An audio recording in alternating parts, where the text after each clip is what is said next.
Assalomu alaykum barchaga. Bugun Tabiiy fanlar 2-sinf 1-qism kitobini ko'rib chiqamiz. Kerakli joylarini demak ma'ruza qilib beraman. Kitob avtori Tigay, Tigay ekan. Tabiiy fanlar 2-sinf 1-qism Toshkent 2023-yil Novda nashriyoti elektron shaklda chiqarilgan, tayyorlangan kitob hozircha. Shartli belgilari 5 ta bu yerda. Yangi mavzuda ishlash, guruh bo'lib ishlang, uyga vazifa, ijodiy vazifa va o'ylang.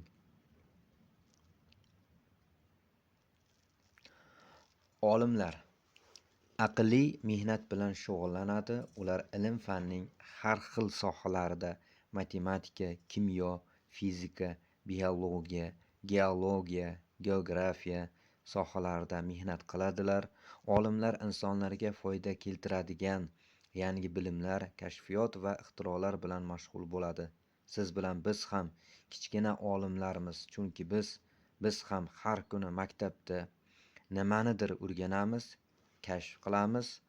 Olim bo'lish uchun nima qilish kerak? Bir qancha savollari bor ekan. Demak, birinchi qism men haqimda mavzusi. Rasmlarni ko'ryapsiz. O'zim haqimda nimalarni bilaman? Men odamman. Butun boshli bir olamman. Atrofimizdagi olamni o'rganish uchun avval o'zimizni o'rganishimiz kerak. Inson dunyodagi eng buyuk mo'jizadir. Insonning ichki olami ajoyib va murakkab.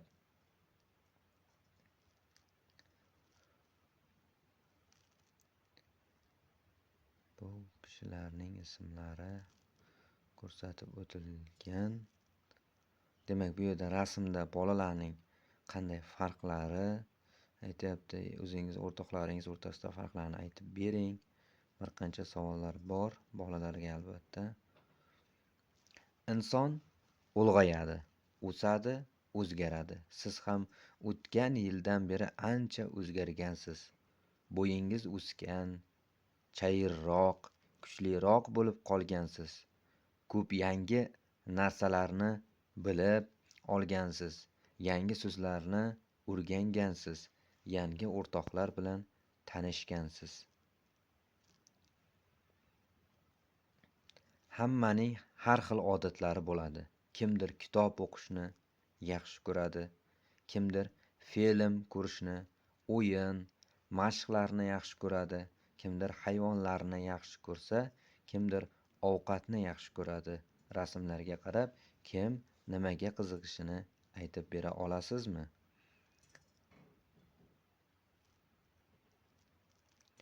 Har xilmiz, lekin tengmiz. Dunyoda juda ko'p odam yashaydi. Hammamiz bir-birimizdan farq qilamiz. Har bir inson o'ziga xos va betakrordir. Akmal O'zbekistondan, Abini Ugandadan, Rama Hindistondan, Wuzhou Xitoy, Yegor Rossiya, Immi Finlandiyadan. Demak, bir-biridan bolalar tashqi ko'rinishdan farq qiladi. Bu yerda kiyimlarni eslab qolish kerak. Davlatlarda yashovchi, istiqomat qiluvchi insonlarning, ya'ni turli davlatlardan kelgan mehmonlarimizning liboslarini o'rganib chiqing. Bu davlatlar haqida nimalarni bilasiz? Hindiston, Finlandiya, Meksika, Angliya va Birlashgan Arab Amirliklari. Odamlar bir-biridan ko'rinishi, yoshi, tili, millati, salomatligi bilan farq qiladi. Shuning uchun har bir inson o'ziga xosdir. Har bir inson betakrordir. Lekin har bir inson salomat, baxtli bo'lishni istaydi. Har bir inson baxtli hayot kechirishni orzu qiladi va shunga intiladi. Har bir insonning hayoti azizdir.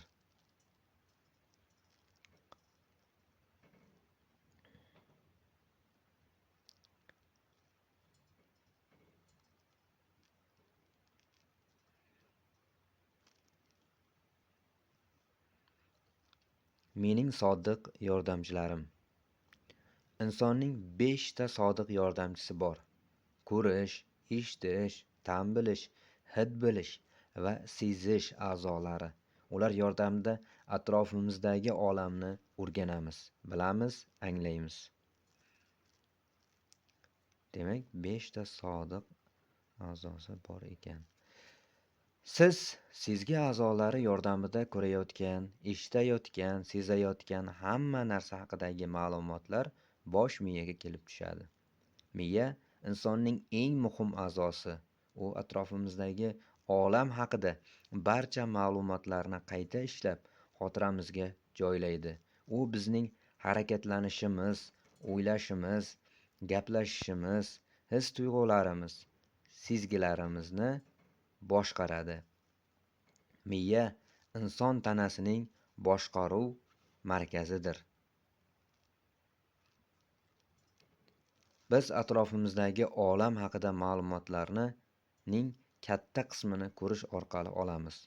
Quloq esa nafaqat tovushlarni eshitishga, balki muvozanatni saqlashga ham yordam beradi. Burun turli hidlarni, masalan, olovning tutunini, gulning hidini sezishga yordam beradi. Til 5 xil ta'mni ajratishga yordam beradi. Teri esa bizga jismlar haqida ma'lumot beradi. Issiqmi, sovuqmi, silliqmi yoki dag'almi?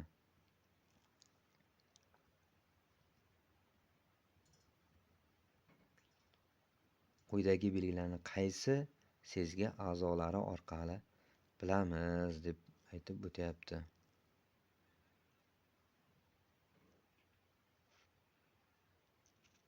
Misol uchun yumshoq, iliq, uchli, albatta sezish sezgi a'zomiz. Ko'k, yumaloq, harakatchan. Ko'rish orqali mazali, shirin, achchiq. Ta'm bilish sezgi a'zomiz. Xushbo'y, hidli, yoqimli, o'tkir hidli hid bilish a'zomiz. Burun orqali chug'ur, qichqiriq, jarang, bular eshitish a'zosi orqali bilamiz. Ko'z noyob mo'jiza. Ko'rish orqali jismlarning rangi, o'lchami, shaklini aniqlaymiz. Biror narsa bizdan uzoq yoki yaqinligin harakatlanayotgani yoki qimirlamay turgani, katta yoki kichikligini ko'z bilan bilib olamiz. Inson ko'rish ne'mati tufayli kitob o'qiydi, televizor ko'radi, tabiatning go'zalligini tomosha qiladi. Odamlar haqida gapirsak, ko'pincha ularning ko'zi va sochining rangini aytamiz. Bu narsa sochdagi teri va ko'z qorachig'idagi o'ziga xos moddalarga bog'liq. O'sha modda qancha ko'p bo'lsa, rang shunchalik to'q bo'ladi. Odatda ko'zlar jigarrang, ko'k yoki kulrang va yashil bo'ladi. Jigarrang ko'zni qo'y ko'z ham deyishadi. Ba'zan bunday ko'zlarning rangi shunchalik to'q bo'ladiki, uni qora rang bilan adashtirib qo'yish mumkin. Ko'zguga qarab ko'zingizni yaxshilab o'rganing. Ko'zingizning rangi nimalardan tashkil topgani haqida aytib bering. Ko'pgina hayvonlar dunyoni insondan boshqacha ko'radi. Rasmlarga qarab topib ko'ringchi, kimning ko'zi o'tkirroq, siznikimi yo mushuknikimi? Nima uchun? Inson qanday ko'radi? Mana bu yerda ko'rishingiz mumkin, insonning ko'rishi kunduz kuni, demak, ranglarda to'laqonli farqlab ko'ryapti, kechqurun esa demak, ko'rish qobiliyati sust insonniki. Mushukniki bo'lsa, kechqurun ham, kunduz kuni ham yaxshi ko'rayapti. Demak, mana mushukning kechasi ko'rishi va insonning kechasi ko'rishi. Otlar qizil rangni ajratmaydi, lekin atrofdagi hamma narsani ko'ra oladi, chunki uning ko'zi kallasining ikki tomonida joylashgan. Ot faqat tumshug'ining old va dumining ortdagi ozgina joyi ko'rmaydi, xolos. Joyini ko'rmaydi. Demak, tumshug'ining old va dumining ortidagi ozgina joyini ko'rmaydi, xolos, deb aytyapti. Men olamni tinglayman. Bu dunyo turli tovushlarga to'la. Quloq insonga ana shu tovushlarni eshitish va ularni farqlashga xizmat qiladi. Biz uchun eng muhimi boshqalarning so'zini tinglashdir, chunki biz bir-birimiz bilan so'zlar orqali gaplashamiz. Tovushlar har xil bo'ladi: past, baland, bo'g'iq, jarangli va hokazo. Bu rasmlarda nimalarning tovush chiqarayotganligini ko'rsatilgan. Siz bu tovushlarning o'xshata olasizmi? Demak, inson bu tovushlarni o'xshata oladimi? Bir cholg'u asbobining ovozi boshqa cholg'uning ovoziga o'xshash bo'lavermaydi. Bir odamning ovozi boshqa odamnikidan farq qiladi. Siz onangiz, otangiz, do'stingiz, akangiz, o'qituvchingizning ovozini osongina tanib olasiz. Biz eshitadigan ovozlar jarangliligi bilan farq qiladi. Jarangli ovozlarga odam va jonivorlarning jarangli, ingichka ovozlari kiradi. Masalan, chiyillash, chirqillash, ayollarning ovozlari. Bo'g'iq ovozlarga esa sherning na'ra tortishi, samolyotning guvillashi, ba'zi erkaklarning ovozini misol qilish mumkin. Mana bu yerda ko'rishingiz mumkin. Qanday ovoz chiqarish bularni bilasiz. Bu cholg'u asboblarining ovozini o'xshatishga harakat qilib ko'ring. Kerak bo'lsa, qo'lingizni ishlatsangiz ham bo'ladi. O'rtog'ingizga ayting, qaysi cholg'u asbobining ovozi o'xshatayotganingizni topsin. Nay va doira.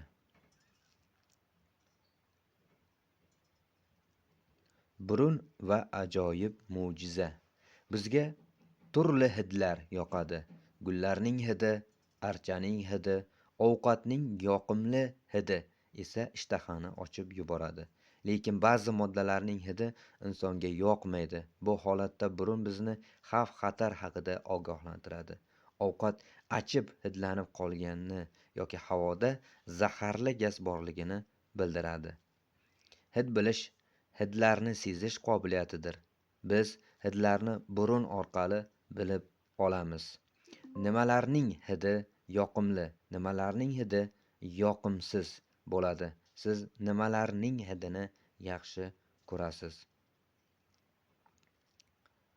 Har bir narsaning o'z hidi bo'ladi. Bu hid boshqa narsalarning hididan farq qiladi. Maktabda, ko'chada ham har xil narsalarning hidi bor. Ba'zi odamlardan kelayotgan hidga qarab ularning kasbini bilish mumkin. Mana bo'yoqchi, oshpaz, shifokor, haydovchi, o't o'chiruvchi, novvoy, attor. Attor o'zini kim? Hidlar bilan shug'ullanuvchi odam. U turli qorishmalar yordamida atirlar, xushbo'y gigiyena vositalari, hatto yeguliklar mazasini boyitadigan qo'shimchalar tayyorlaydi.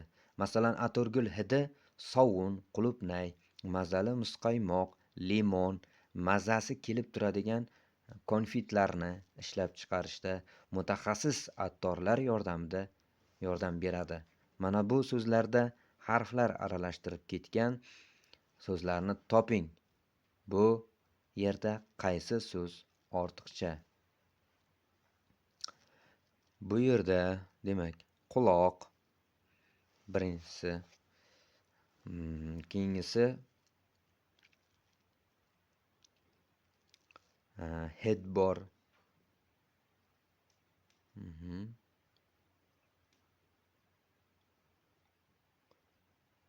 Sovun bor. Burun bor.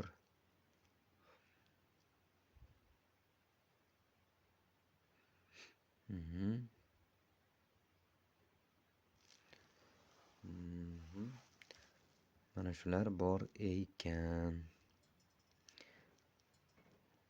Tajriba. Mavzu o'rtog'ingizning burni hidlarini qanchalik ajrata olishini tekshiring. Mana busi atir ekan.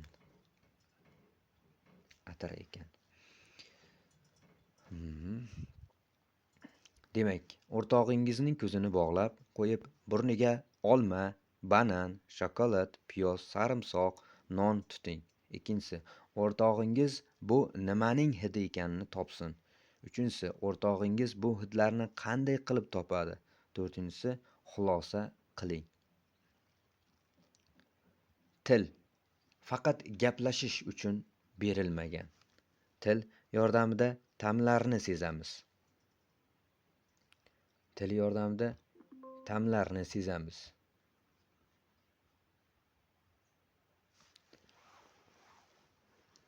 Ovqatni yaxshilab chaynash uchun uni og'zimizda aylantiramiz.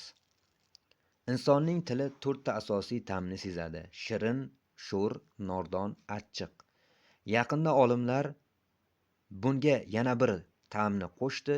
Bu go'shtning oqsili, yegulikning ta'mi bo'lib, uning nomi umami ekan. Mana bu yegulikning nomini va ularning ta'mi qandayligini ayting. Shirin, nordon, sho'r yoki achchiqmi? Bu yerda mana bu yerda ko'rsatib o'tilgan rasmlarda. Oddiy suvning ajoyib xususiyatlari bor. Agar uni achchiq yoki nordon ovqatdan keyin ichsangiz, shirin tuyuladi. Demak, oddiy suvning ajoyib xususiyati bor ekan. Agar uni achchiq yoki nordon ovqatdan keyin suvni ichsak, shirin tuyular ekan. Tuz yoki shakardan keyin ichsak, achchiqroq tuyular ekan.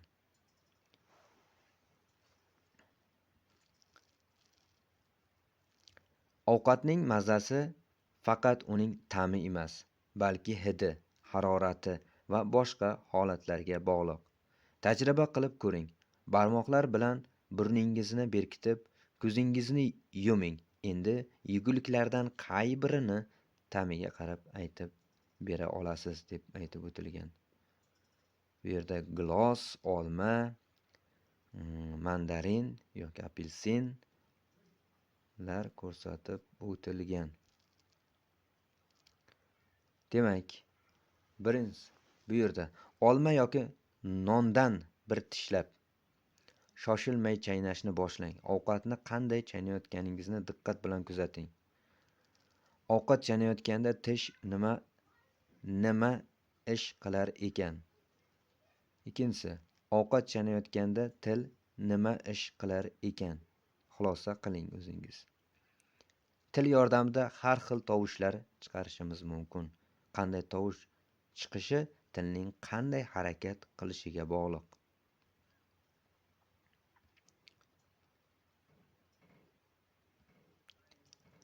Bu so'zni Jasurning og'ziga qarab o'qib ko'ring-chi. Jasur qaysi so'zni aytayapti? Na. Bizning sezgi. Sezgi insonning og'riqni, issiq yoki sovuqni his qilish qobiliyatidir. Inson terisi orqali ham sezadi. Terimizda juda kichik, ko'zga ko'rinmaydigan sezgir nuqtalari bor. Ana shu nuqtalar qo'limiz tegib turgan narsaning silliq yoki dag'alligi, iliq yoki muzdikligi, yumshoq yoki qattiqligi haqida miyaga xabar berib turadi. Teri insonni xavf-xatardan ogohlantirib turadi. Agar issiq choynakka tegib ketsangiz, qo'lingiz kuyadi. Shu zahoti og'riqni sezib, qo'lingizni tortib olasiz. Yupun kiyimda sovuqda qolsangiz, shu zahoti sovqota boshlaysiz. Teri miyaga xabar berib, issiq uyga tezroq kirish kerakligini aytadi.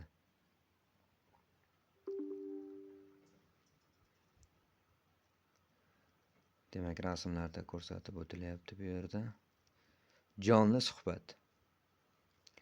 Tasavvur qiling, shahrimizdagi barcha odamlar gapira olmay qolsa nima bo'ladi? Hech kim gapirmasa, so'zsiz dunyoda qanday yashagan bo'lar edik? Muloqot, so'zlashuv har bir inson hayotining muhim qismidir. Odamlar nimanidir muhokama qiladi, o'zining fikrini bildiradi, shunda ular bir-birini yaxshiroq tushunadi.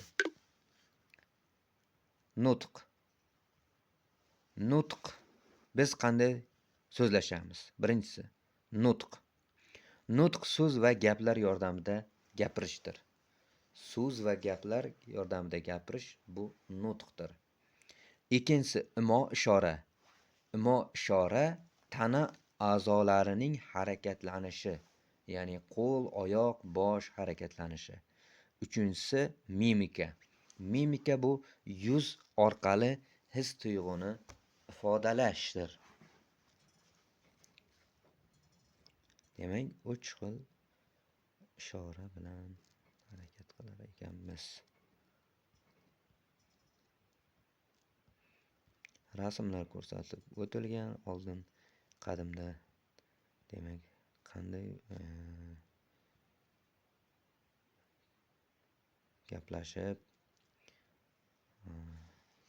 imo-ishoralar yordamida tushuntirib, asta-sekinliklar bilan nutq holatiga kelgan. Hayvonlar so'zlasha olmaydi, lekin ular ham inson bilan o'zaro muloqot qiladi. His-tuyg'ularini, xursandchiligini yoki g'azabini bildiradi. Mening kashfiyotlarim. Birinchisi, yer yuzidagi barcha odamlarning o'xshash tomonlari bor, lekin har bir inson betakrordir.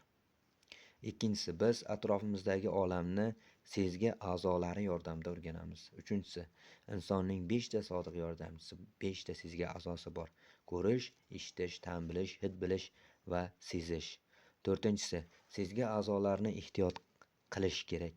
Gigiyena va xavfsizlik qoidalariga rioya qilish kerak.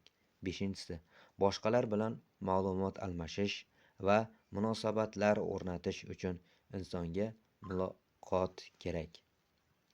Oltinchisi, har xil so'zlashish mumkin. Og'zaki yoki yozma nutq orqali, mimika va imo-ishoralar yordamida.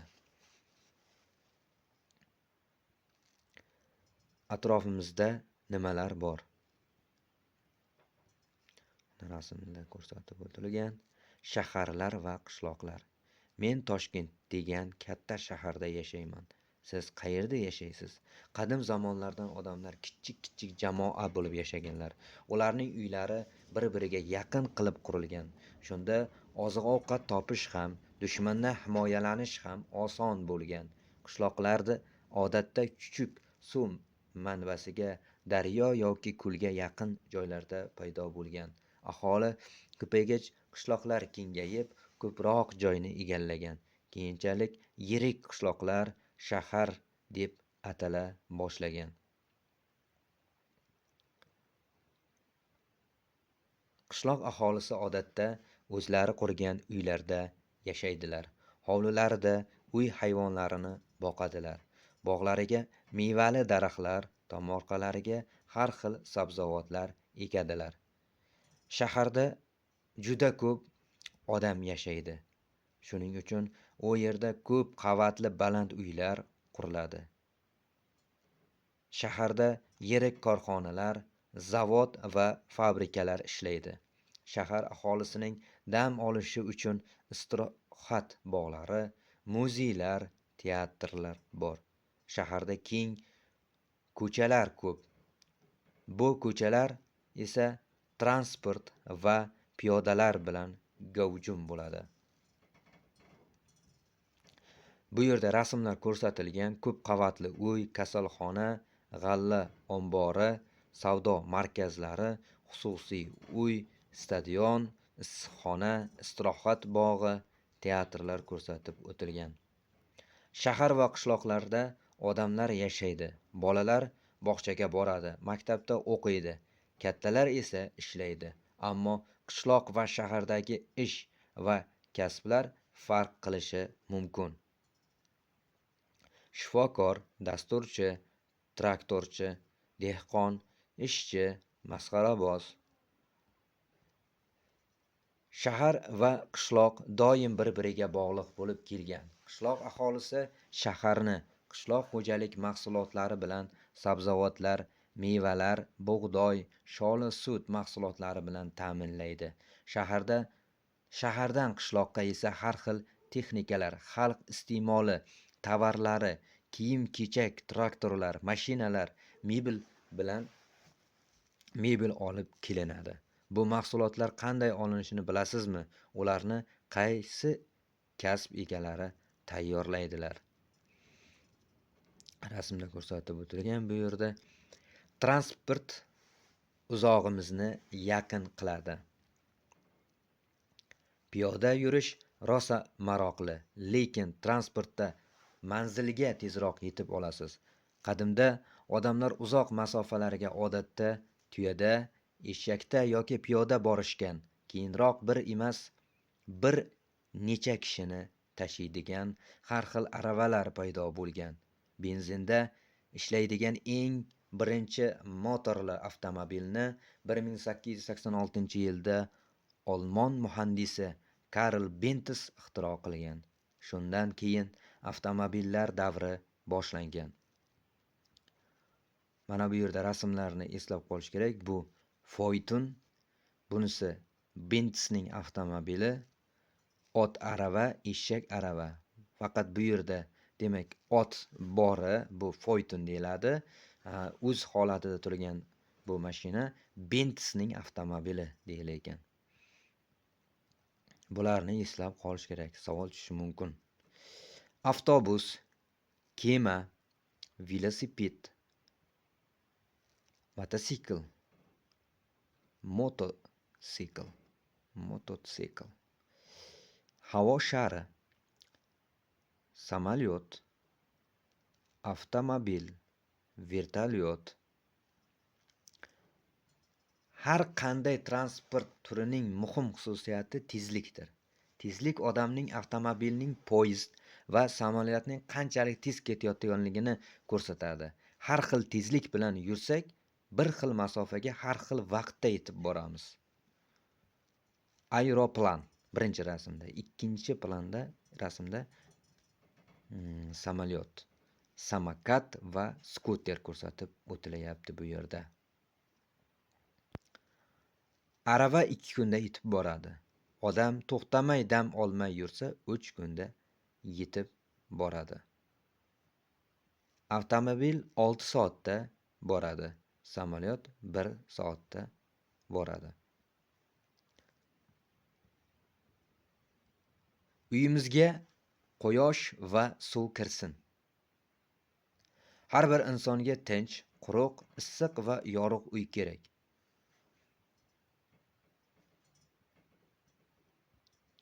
Uyning rasmi ko'rsatilgan. Quyidagi so'zlardan foydalaning. Mehmonxona, bolalar xonasi, dahliz, hammom, tahoratxona, kabinet, balkonlar ko'rsatib o'tilgan. Uy qurishda har doim derazalar qayerda bo'lishini hisobga oling. Ularni o'rnatish uchun juda ko'p sabablar bor.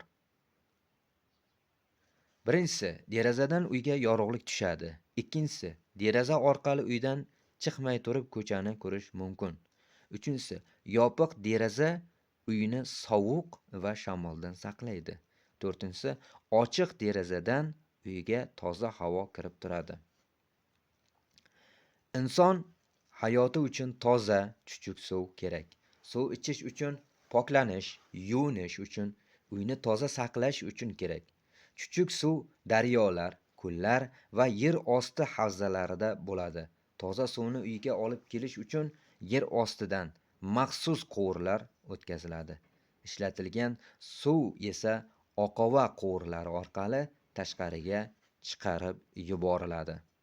Mana rasmda ko'rsatib o'tilgan. Suv qayerdan keladi va qayoqqa ketadi? Mana bu yerda ko'rishingiz mumkin. Sxema ko'rinishda ko'rsatib o'tgan. Daryo suvi, demak, daryo suvini olyapti, tozalanishi. Tozalab suv quvurlari orqali uylarga, oqova quvurlari suv tozalashni ko'rsatib o'tayapti.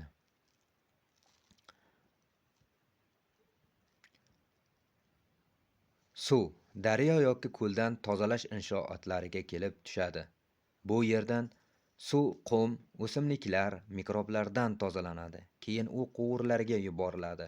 Quvurlar odatda yer ostidan o'tkazilgan bo'ladi. Uygacha kelgan quvurlar orqali suv oshxona va hammomga, tahoratxonaga kelib tushadi. Ko'pgina uylarda jumrakka 2ta quvurdan sovuq va issiq suv kelib turadi. Ishlatilgan suv keng oqova quvurlarga tushib, ular orqali tozalash inshootlariga yuboriladi. Bu suv va yerda tozalash vositalari va boshqa iflosliklardan tozalanib, yana daryo va ko'llarga to'kiladi. Suv quvurlari, oqova quvurlari mana ko'rsatilgan. Qishda issiq, kechqurun yorug'. Qishda havo sovib, qor yog'adi. Hayvonlarning terisi qalin yung bilan qoplangan bo'ladi. Insonda esa bunday emas. Shuning uchun u qishda issiq kiyimlar kiyadi, uyni isitadi.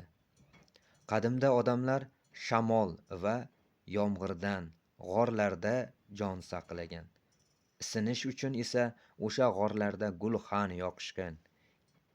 Keyinchalik inson uylar qurishni o'rgangach, uyni isitishning turli usullarini o'ylab topganlar. Mana bu yerda gulxan, moyli isitgich, kamin, temir o'choq, osma isitgich, konditsioner demak. Bu yerda endi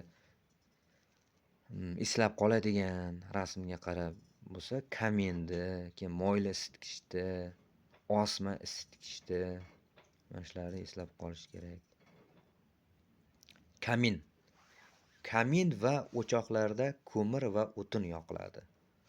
Olov kamin yoki o'choqning devorlarini qizdiradi.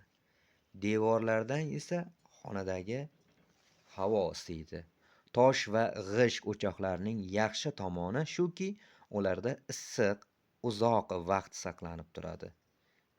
Keyinchalik odamlar xonalariga ichidan issiq suv oqib o'tadigan quvurlar o'tkazishni o'ylab topishdi. Quvur qizigach, u orqali xonadagi havo ham isiydi. Havo tezroq qizishi uchun bu quvurlarga, devorlarga ilib qo'yiladigan isitgichlar ulanadi. Ularning sirti keng bo'ladi. Hozirgi kunda qishki, yozgi konditsionerlar bor. Qaysi holatni tanlashingizga qarab, konditsionerning issiq yoki sovuq havo chiqadi. Ko'pchilik uyni ana shunday konditsioner bilan ham isitadi. Mana bu yerda rasmda ko'rsatib o'tilgan o'tin bilan isitish va issiq suv bilan isitish. Televizor yoki changyutgichni elektrga ulasak, ular ishlab ketadi. Devordagi murvatni bossak, devorlardagi shiftdagi va stoldagi chiroqlar yonadi. Ularni qaysi sehrgar ishlatib yuboradi. Changyutgich, muzlatgich, soch quritgich, televizor kabi jihozlar elektr toki bilan ishlaydi. Elektr toki simlar orqali u yoqdan bu yoqqa yuguradigan, ko'zga ko'rinmaydigan mayda zarralar oqimidir. Bu simlar devorning ichiga yashirilgan bo'lib, jihozlarni tokka ulaydigan teshiklarga ulangan. Elektr tokining simda yugurishi daryoda suvning oqishiga o'xshaydi. Jihozni tokka ulamasangiz, bu mayda zarrachalar joyida tinchgina o'tiradi. Lekin jihozni tokka ulasangiz, uning uchi simga teggach, shu zahoti zarralar sim orqali televizorga qarab yuguradi. Jihozning ichiga kirib, o'zining kuchini uning ichki qismlariga beradi. Ana shunda jihozlar o'zining vazifasini bajara boshlaydi. Changyutgich changlarni yuta boshlaydi. Muzlatgich oziq-ovqatlarni sovita boshlaydi. Chiroqlar yona boshlaydi. Mana rasmlarda ko'rsatib o'tilgan. Elektr uyimizga qanday kirib kelishi. Televizor ko'rish, idish-tovoq yuvish, kompyuter o'yinlarini o'ynash, oddiy o'yinlarni o'ynash, gilamni changyutgich bilan tozalash, kir yuvish rasmlari ko'rsatib o'tilgan. Odamning uydagi yordamchilari. Sharl Perroning ertagida badjahl o'gay ona bechora Kloyimni ertadan kechgacha tinmay ishlashga majbur qilar edi. Kloyim kun bo'yi kir yuvish, dazmol qilish, uyni yig'ishtirish, ovqat pishirish bilan band edi. Kloyim hozirgi zamonda yashasa, uning ishi ancha oson bo'lar edi. Negaligini bir o'ylab ko'ringchi. Hozir uylarimizda inson uchun kerakli juda ko'p jihozlar bor. Ularning orasida eng muhimi elektr jihozidir. Ular bizning yordamchi dastyorlarimiz. Ular yordamida uydagi ishlar tezroq, osonroq bitadi. Kir yuvish, dazmollash, gilam tozalash, ovqat pishirish.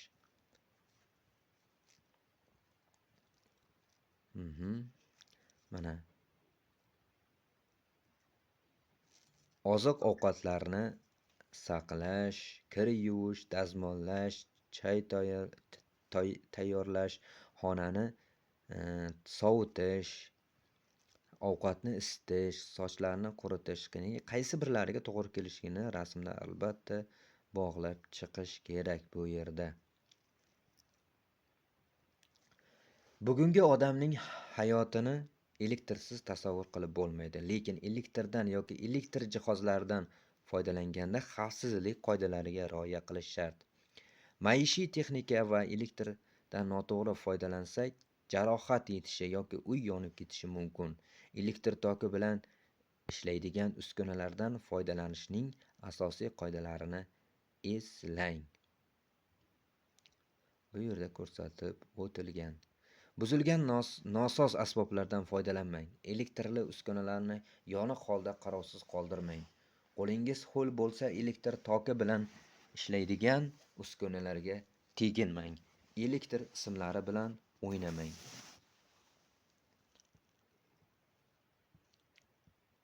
Tejamkorlik tabiatga yordamdir. Har bir inson nafaqat o'zining foydasini, balki tabiatga ham foyda tegishi haqida o'ylashi kerak. Elektr o'z-o'zidan paydo bo'lib qolmaydi. U elektr stansiyalarida hosil bo'ladi. Elektr hosil qilish uchun yoqilg'i, ko'mir, gaz, neft yoqiladi. Bundan tashqari elektr energiyasi bepul emas.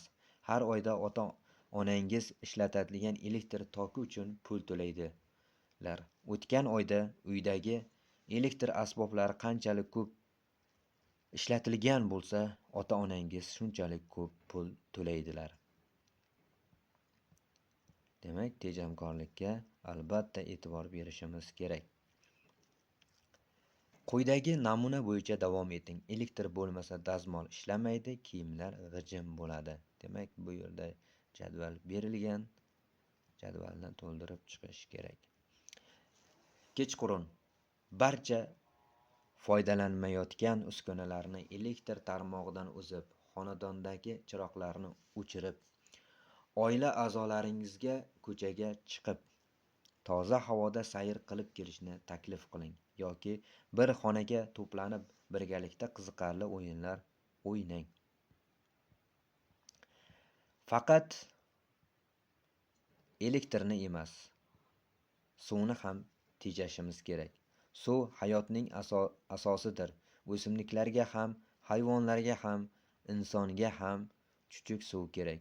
Ammo afsuski, yer sayyorasida chuchuk suv unchalik ko'p emas. Ba'zi issiq o'lkalarda chuchuk suv juda kam. Shuning uchun chuchuk suvni qadrlashimiz, tejashimiz kerakdir. Kran bilan 1 daqiqa ochiq tursa, 12 litr suv ketadi. Agar kran yopiq tursa, 4 litr yoki 2 litr suv ketishi aytib o'tilyapti bu yerda.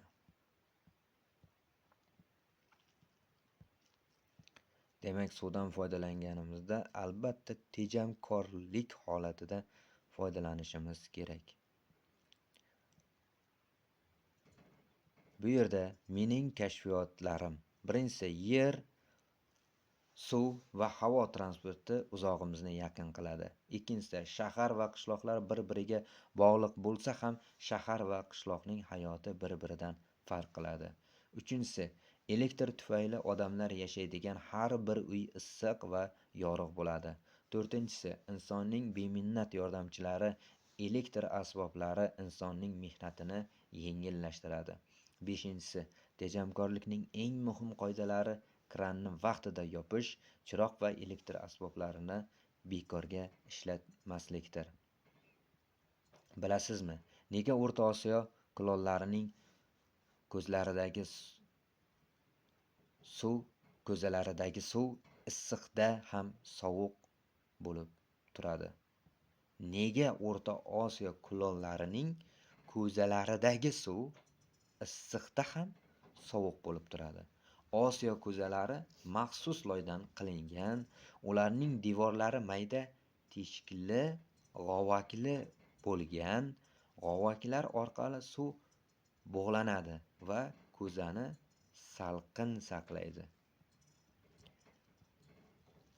Nima uchun yurtimizda derazalar yozda oq mato bilan qoplanadi? Derazadagi mato xonalarni chang va quyosh nurlaridan himoya qiladi hamda xonalarga havo kiritadi.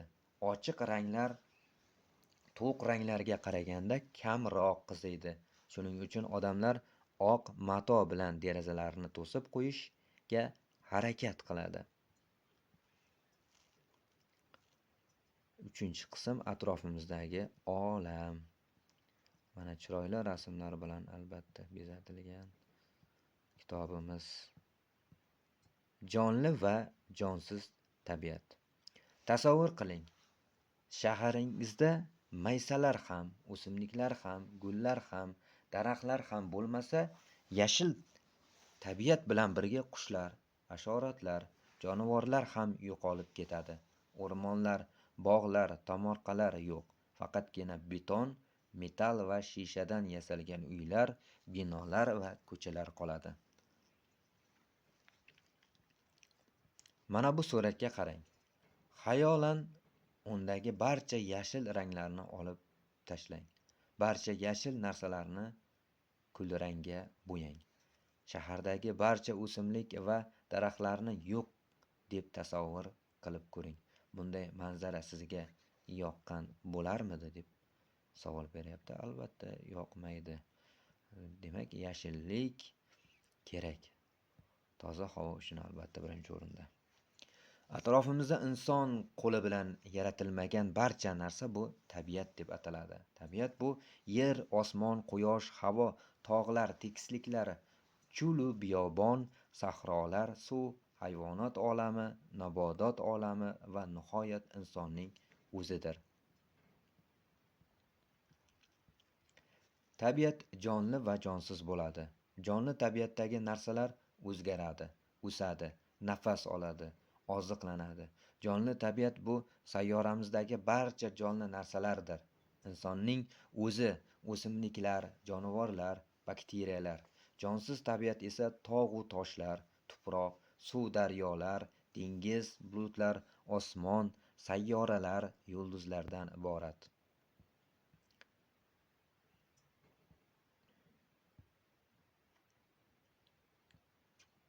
Tabiatdagi hamma narsa bir-biriga bog'liq. Menimcha, tabiatdagi hamma narsa bir-biriga bog'liq. Jonli tabiat jonsiz tabiatsiz yashay olmaydi.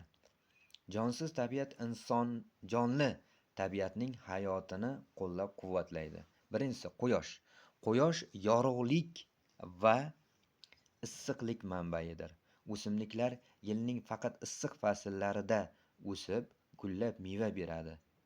Quyosh nuri tufayli o'simliklarning bargida ozuqa moddalar hosil bo'ladi. Hayvonlar quyosh nuri yordamida atrofni ko'radi. Demak, ular ov qilish yoki yirtqich hayvonlardan qochib ketish uchun yorug'lik kerak. Ikkinchisi, o'simliklarga ham, hayvonlarga ham, insonga ham suv kerak. O'simliklarning bargida hosil bo'lgan ozuqa moddalar suv yordamida ularning boshqa a'zolariga yetib boradi. Hayvonlarda hosil bo'lgan ozuqa moddalar qon orqali butun tanaga tarqaladi. Qon esa asosan suvdan iborat. Suv bo'lmasa har qanday jonli narsa halok bo'ladi. Uchinchisi, barcha jonli organizmlar nafas olishi uchun esa havo kerak. Inson jonli tabiat vakilidir. Sizga quyosh, tog'lar, suv, havo, toshlar kerakmi? Ular sizga nima uchun kerak? Degan savol bilan aytilyapti bu yerda. Rasmlarda ko'rsatib o'tilgan, belgilab chiqish kerak. Bog'lab.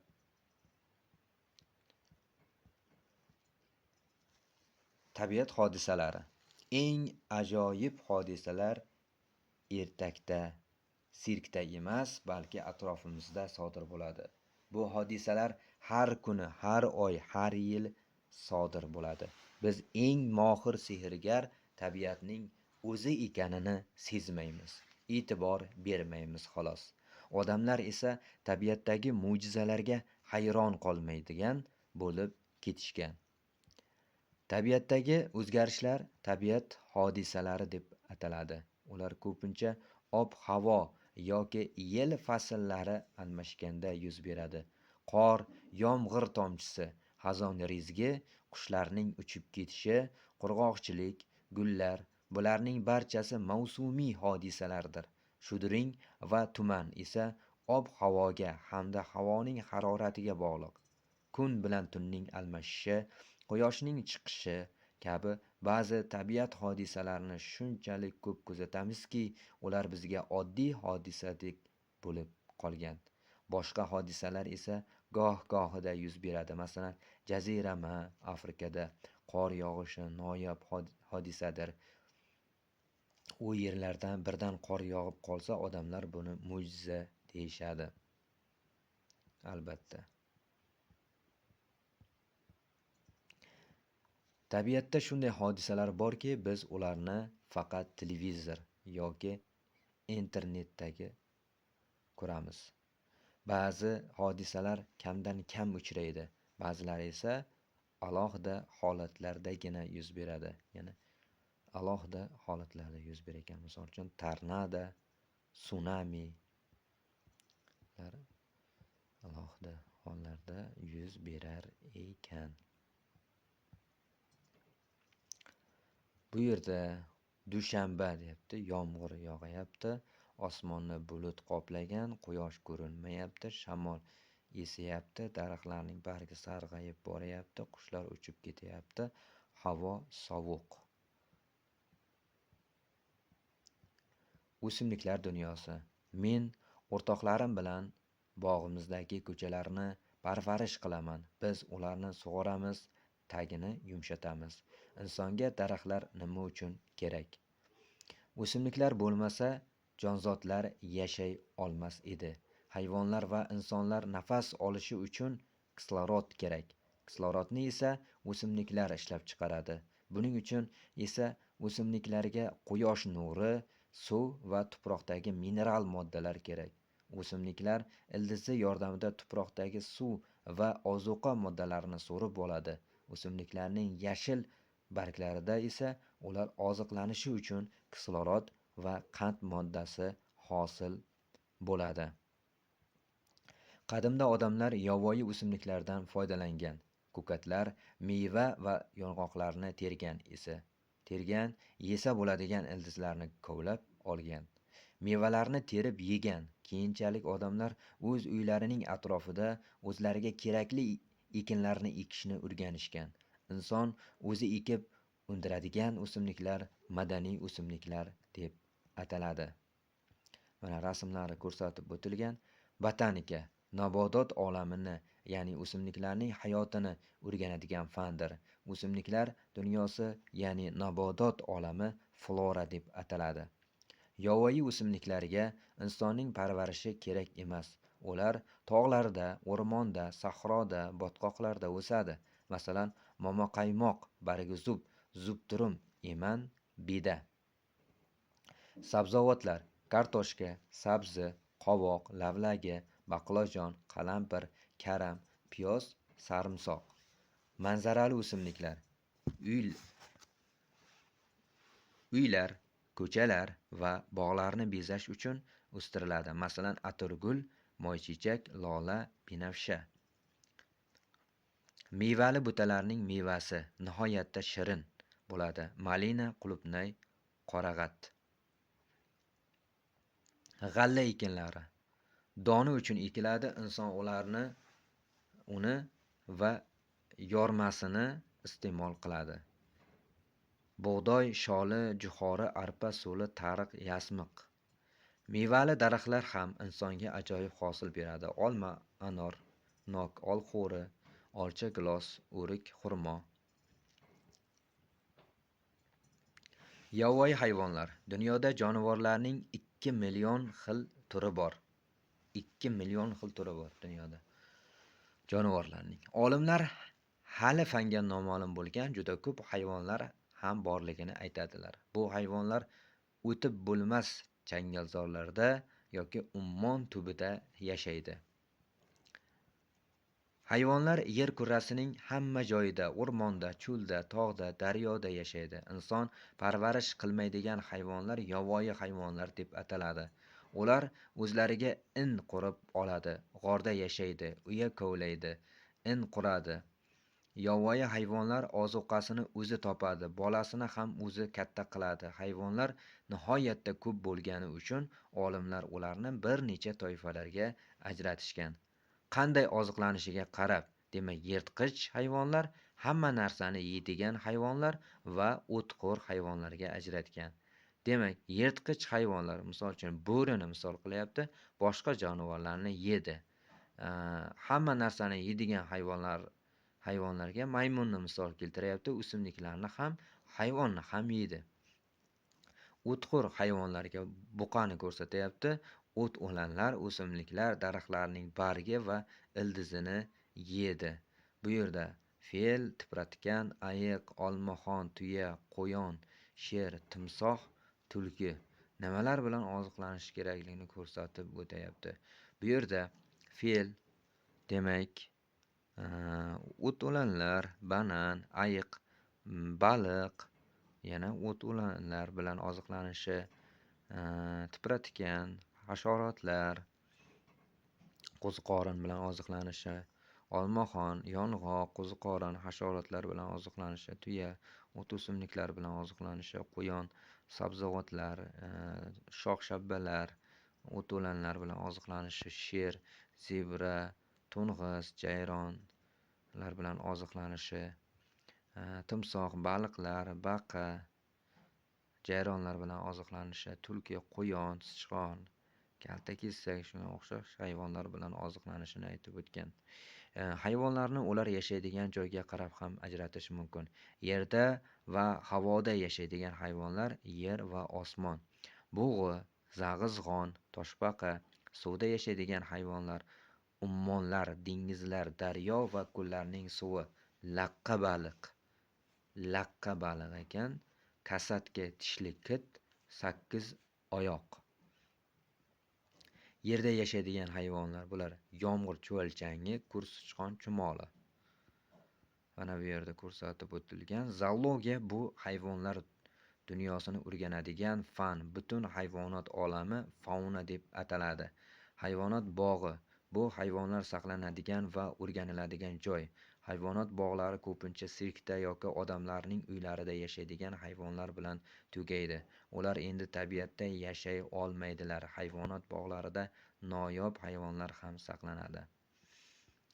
Bizning uyda yashaydigan do'stlarimiz, mening uyimda ham, o'rtoqlarimning uyida ham uy hayvonlari bor.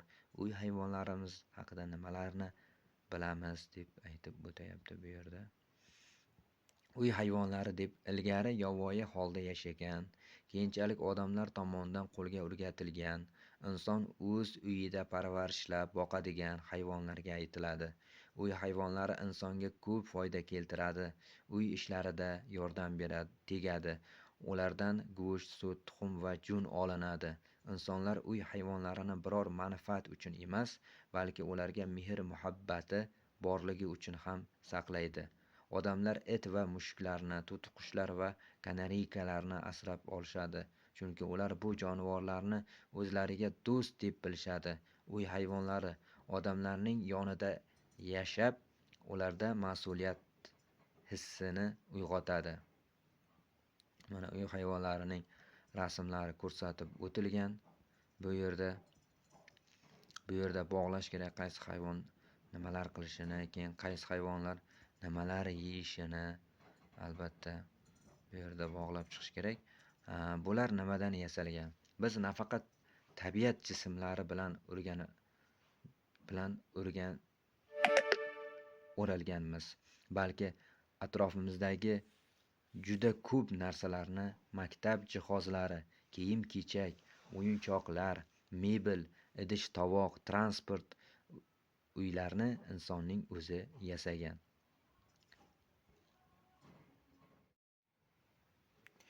Inson qo'li bilan yaratgan buyumlar turli xil materiallardan tayyorlanadi. Qadim zamonlardan beri odamlar metall, loy, yog'och, jun kabi materiallarni bilishgan. Yangi materiallardan shisha va plastmassa bor. Bir xil buyumlar turli materiallardan yaratilishi mumkin. Misol uchun, qadimda qoshiqlar yog'ochdan yasalgan. Hozir bu qoshiqlar uyda ishlatilmaydi. Biz foydalanadigan zamonaviy qoshiqlar odatda metallardan tayyorlanadi. Bir martalik qoshiqlar plastikdan tayyorlanadi.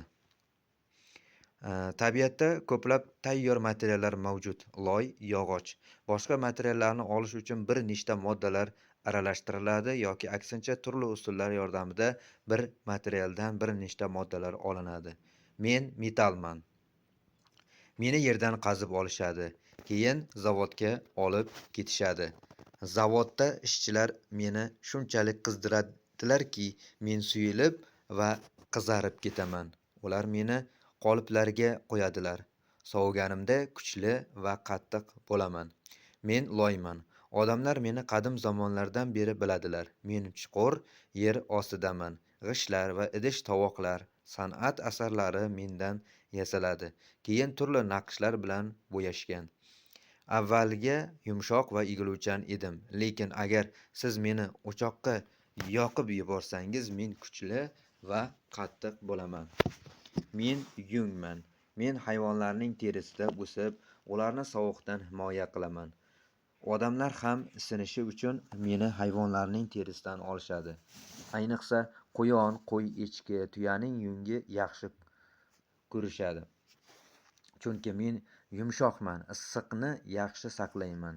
Shuning uchun mendan qo'lqop, qalpoq, po'stin, chopon va boshqa har xil kiyimlar to'qishadi.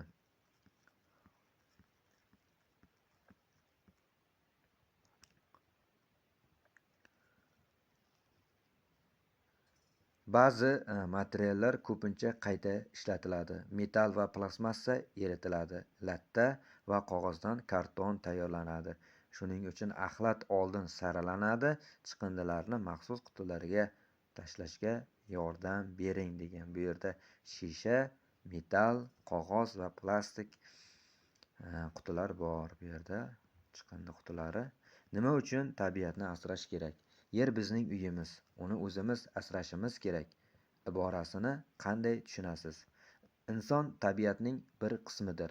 Tabiat insonga hayot uchun zarur bo'lgan hamma narsani, nafas olish uchun havo, ichish uchun suv, ovqatlanish uchun sabzavot, mevalar va boshqa oziq-ovqatlarni beradi. Hatto mebel, idish-tovoq va jihozlar ham inson tabiatidan metall, yog'och, loy va boshqa zarur moddalarni olishi tufayli yaratiladi.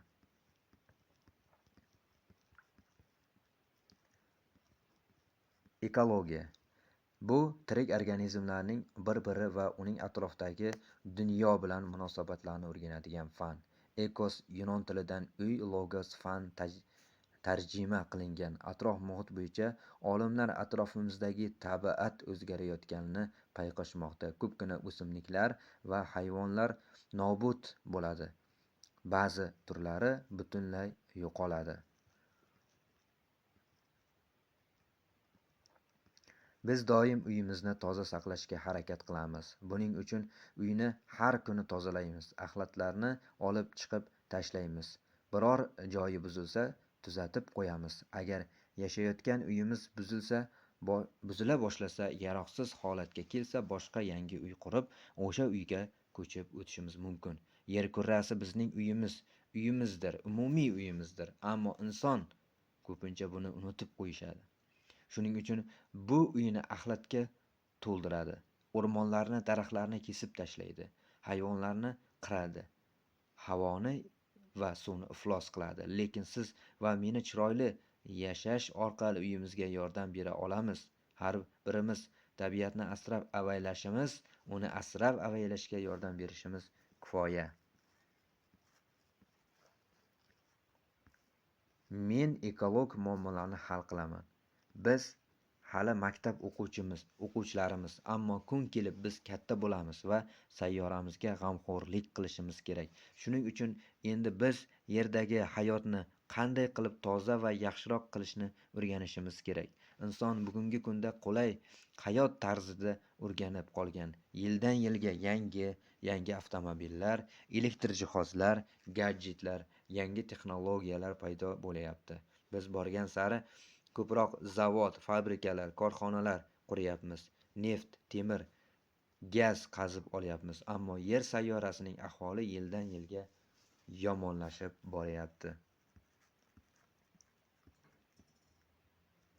Birinchi muammo: maishiy chiqindilarning katta miqdori. Maishiy chiqindilar: plastik idishlar, o'ramlar, oziq-ovqat qoldiqlari, karton qadoqlar. Savollarga javob bering va maishiy chiqindilar miqdorini qanday kamaytirishingizni haqida o'ylang deb savol berilyapti bu yerda. Daraxtlar biz uchun juda muhim. Ular kislorod ishlab chiqaradi, ko'plab hayvonlar va qushlarga boshpana beradi.